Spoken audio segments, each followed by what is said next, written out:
Have you ever wondered why some tears leave you feeling empty, while others somehow make you feel lighter, calmer, almost restored? Maybe you've experienced moments when crying wasn't about weakness, but about survival, about something inside you finally being released. If that sounds familiar, you're not alone. Many people carry emotional pain in silence, believing that crying is something to hide, something to control, something to be ashamed of. But what if there is a type of crying that heals and almost no one talks about it? Crying is often misunderstood. We're taught to be strong, to hold it together, to suppress what hurts. Yet emotional healing through tears is deeply connected to how our body and emotions communicate. When emotions are repressed for too long, they don't disappear. They settle inside us, shaping our emotional well-being in ways we don't always notice. Have you ever felt relief after crying and wondered why that happened? Why crying feels good in those moments is not accidental, and it's not weakness either. Stay with me until the end, because what you're about to discover may surprise you. There are tears that heal the soul, tears that begin a deep inner healing process, and understanding them can change how you relate to your emotions from this point forward. And this is just the beginning of what we need to talk about. As we talk about this, I want you to know that you're not just watching a video. You're part of a shared experience. If this idea of crying as a path to emotional healing resonates with you in any way, take a moment to tell me in the comments what touched you the most, or what you've personally felt when tears finally came. Sometimes putting those feelings into words is already part of the healing process, and your story may be exactly what someone else needs to read today. If this message is helping you see crying differently, gently tap the like button. That simple action tells the platform that this kind of content matters and allows this conversation about emotional well-being and inner healing to reach more people who are quietly searching for understanding. And if you feel that these reflections on emotions, the body, and spiritual healing speak to you, consider subscribing to the channel. By doing that, you're choosing to keep walking this journey of self-healing emotions together, creating a space where vulnerability is respected and emotional pain is met with compassion. Your presence, your interaction, and your voice are what allow this message to keep flowing beyond this moment. And as we continue, there's something deeper about these tears, the ones that heal the soul, that you need to understand next. For a long time, we were taught that crying is a sign of weakness. Somewhere along the way, many of us learned that strength meant staying silent, holding everything together, and making decisions with our mind while ignoring what our heart was screaming. This belief didn't appear by accident. It was shaped by culture, family patterns, survival instincts, and a mentality that values control over truth. And little by little, we started to associate tears with failure, embarrassment, or lack of faith, instead of understanding their real impact on our inner world. The problem is that when we repress crying, we're not actually becoming stronger. We're just pushing emotions into the shadows, and what stays hidden doesn't disappear. It influences our choices, our reactions, our relationships, and even the way we see ourselves. That's the truth most people never talk about. Emotional pain that has no space to be felt often turns into tension, exhaustion, bitterness, or a constant feeling of being disconnected from yourself. This isn't strength, it's survival mode. There's a quiet transformation that happens when you allow yourself to feel without judgment.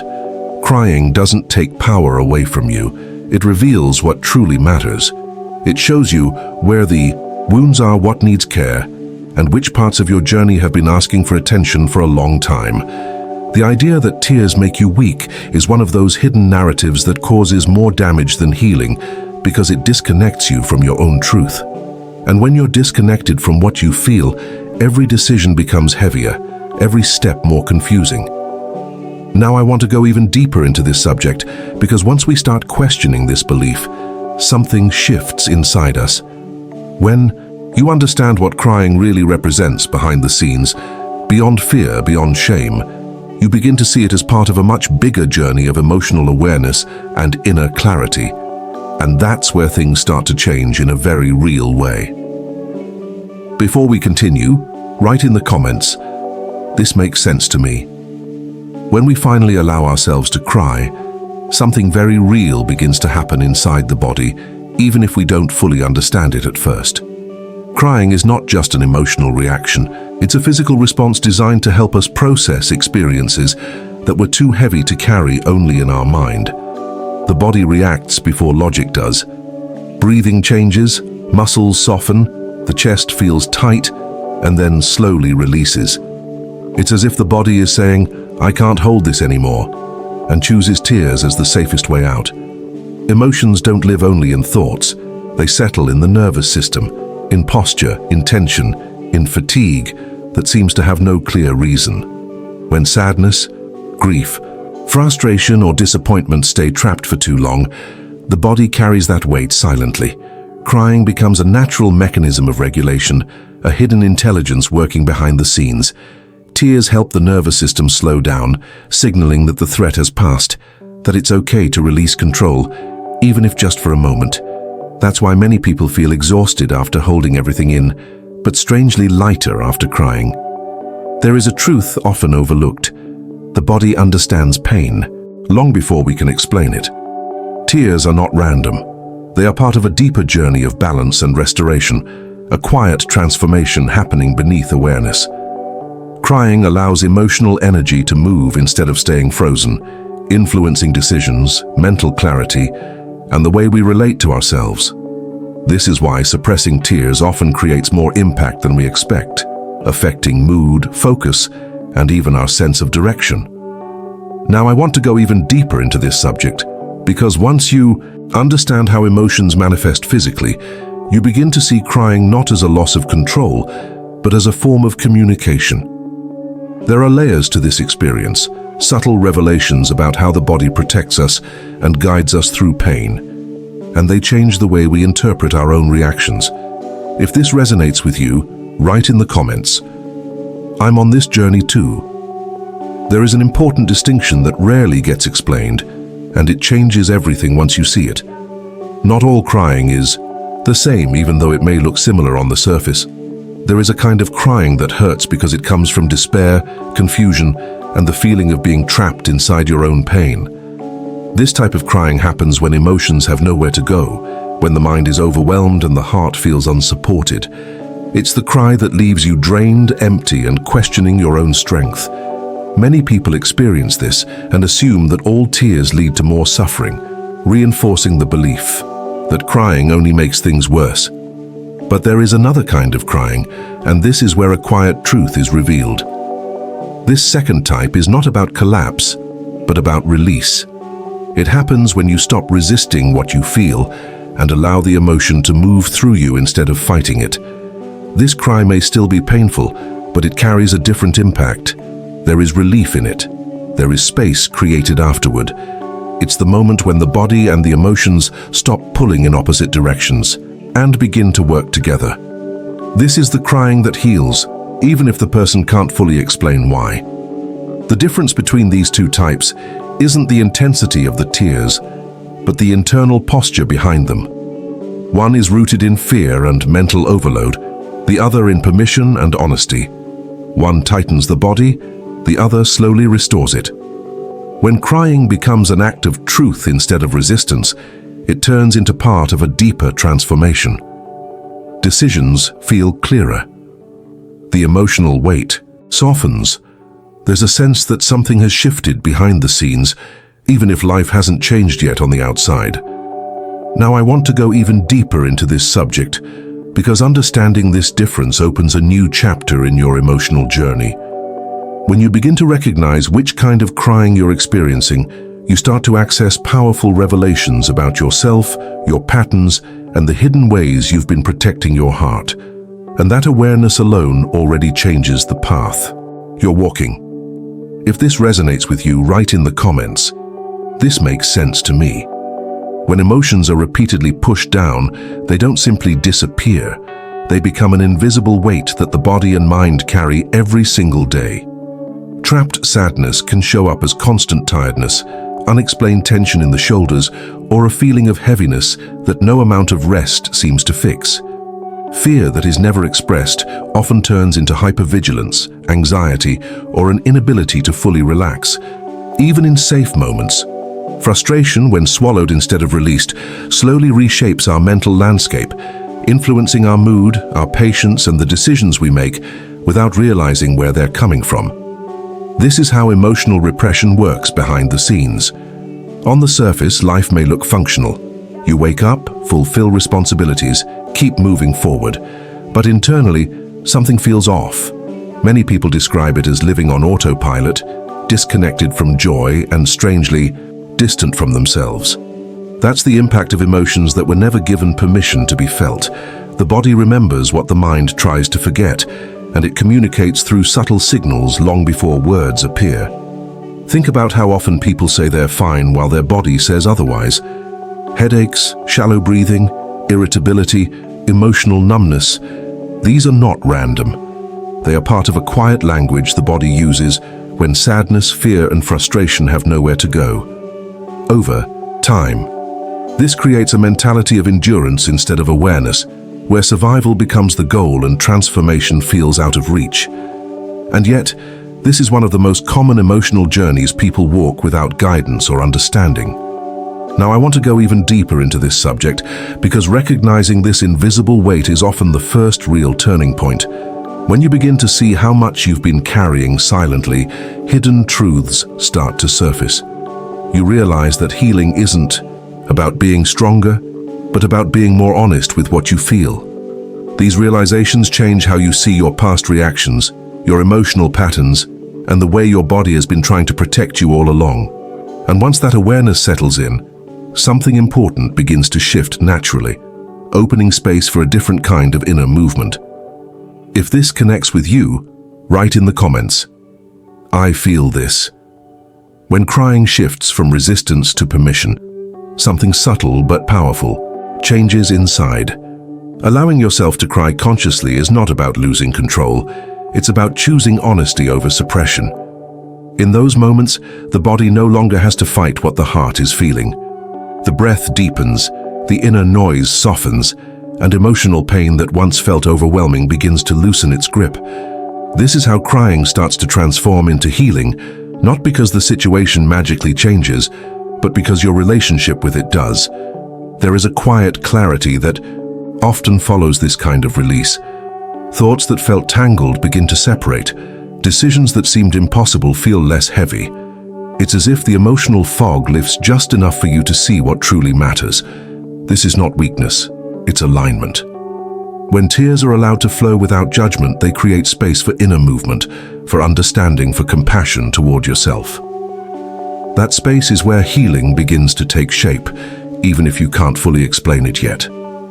Many people are surprised by how gentle this process feels when they stop resisting it. Crying consciously doesn't drain you the way suppressed emotions do. Instead, it restores a sense of balance, reminding you that pain doesn't have to be carried alone or hidden away. This is one of those quiet revelations that changes your mental landscape. You begin to realize that strength isn't about endurance at all costs, but about knowing when to soften. And that shift in mentality has a deep impact on your emotional journey, influencing how you face challenges, how you process loss, and how you show up for yourself in difficult moments. Now, I want to go even deeper into this subject, because when you understand how to allow emotions instead of fighting them, you open the door to a different kind of transformation. There are layers beneath this experience, truths that often remain hidden in the bastidors of our inner world, shaping our reactions and guiding our healing in ways we rarely notice. And as these realizations begin to surface, they prepare you for an even more profound understanding of what your tears are truly trying to do. If this speaks to you, write in the comments, "This feels healing." There is also a dimension of crying that goes beyond the emotional and reaches something deeply spiritual. For many people, tears are not just a response to pain, but a sacred moment of connection when words are no longer enough and silence becomes meaningful. In those moments, crying feels less like breaking down and more like being held by something greater. It's where comfort appears without explanation and peace settles in quietly, even if the circumstances haven't changed yet. Spiritual tears often come when the mind finally stops trying to control the outcome, They arise in moments of surrender, when the heart opens and allows truth to surface without fear. This is why so many people describe feeling stronger after crying, not weaker. There is a sense of renewal, as if the soul has released a weight it was never meant to carry alone. These tears don't demand answers. They create space.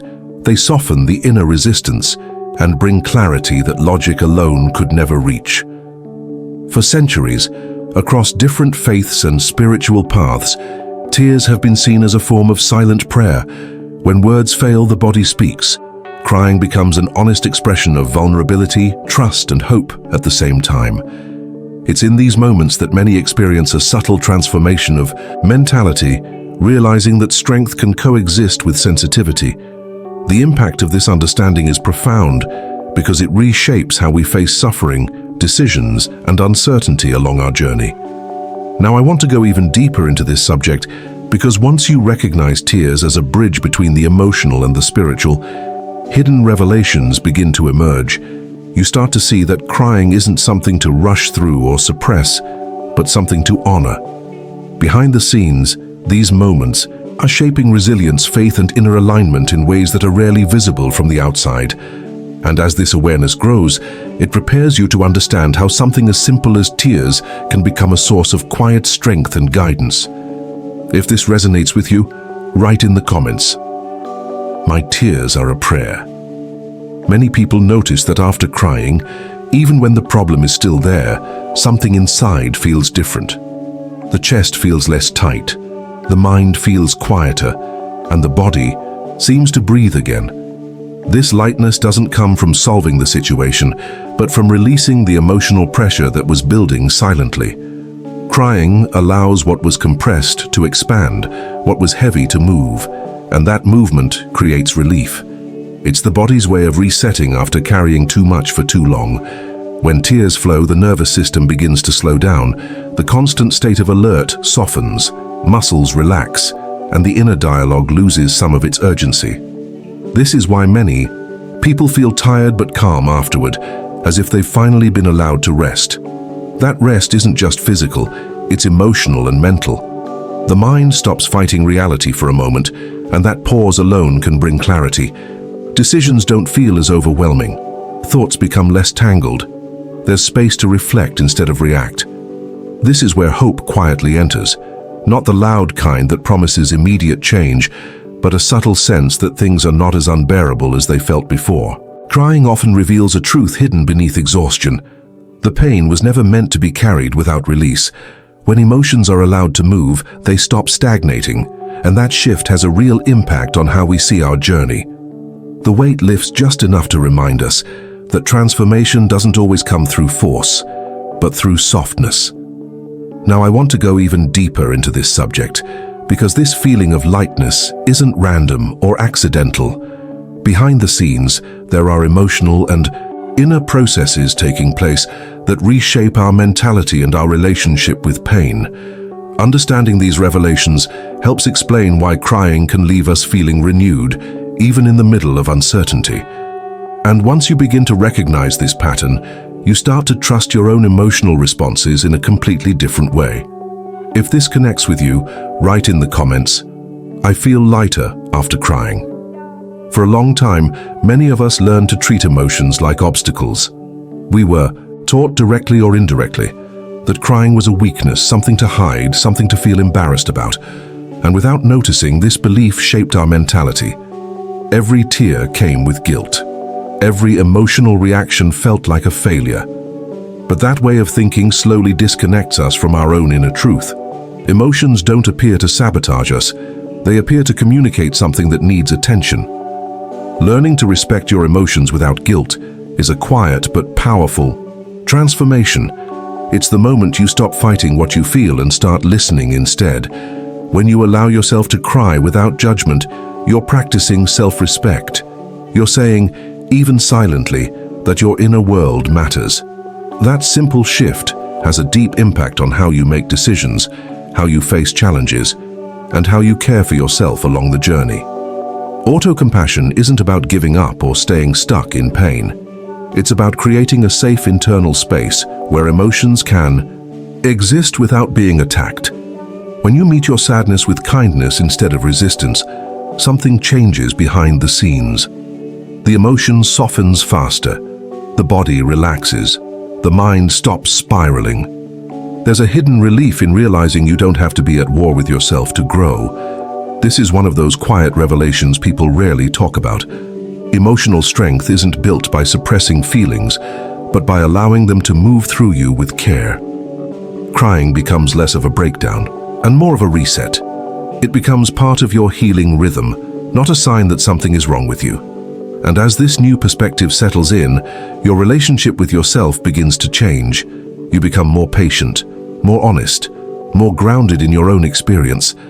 Now I want to go even deeper into this subject because when you truly accept your emotions, you start uncovering a truth that reshapes how you see pain, resilience, and your own inner capacity to heal. That understanding opens doors to a level of self-awareness most people never reach, and it begins to influence every part of your journey in ways you might not expect. If this resonates with you, write in the comments, "I'm learning to respect my emotions." There's a hidden truth that many people are slow to realize. Feeling deeply has never been a sign of weakness. It has always been a sign of humanity. The problem is that throughout life, we learn to harden ourselves to survive. We create a mentality of constant resistance, as if embracing pain would make us less strong. But the impact of this is silent and heavy. When you block out tears, you also block important parts of your ability to heal, to rebuild yourself from within. Allowing yourself to cry doesn't mean getting lost in sadness. It means recognizing that something inside you needs care. Crying is part of the natural process of emotional reorganization, almost as if the body and mind find a safe pause in the middle of the journey. It is in this space that hope is born. Not that forced hope, but a calm hope that arises when you understand that you don't need to fight against everything all the time. Many profound transformations begin exactly there, behind the scenes of life, far from external eyes. A moment of silence, tears falling without logical explanation, and a strange feeling of relief afterward. This is the body releasing weight, the soul adjusting its course, allowing yourself to be whole. Crying doesn't break you. It reorganizes you. It returns you to yourself. When you change how you approach your own crying, you also change how you approach your decisions, your limits, and your own story.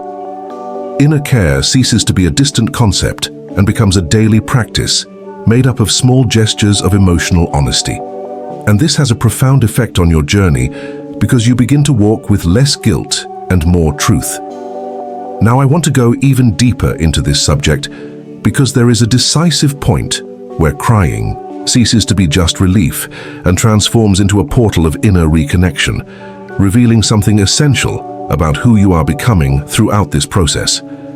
If this message touched you, comment below. Feeling is also strength. If you've made it this far, it's because this conversation resonated with you. So if this content brought you clarity, relief, or even a new way of seeing what you feel, it makes sense to continue walking this path together. Subscribe to the channel so you don't miss reflections like this one, which help organize your mind, take care of your emotions, and navigate life with more awareness. Also, leave a comment saying, "This message was for me," just so I know you've been with me until the end of this journey. And if at any point you felt this silent connection happening, a like on the video says it all. It's a simple way to strengthen this space. There's a video here that complements this topic exactly and delves even deeper into this reflection. Click on it and continue with me there.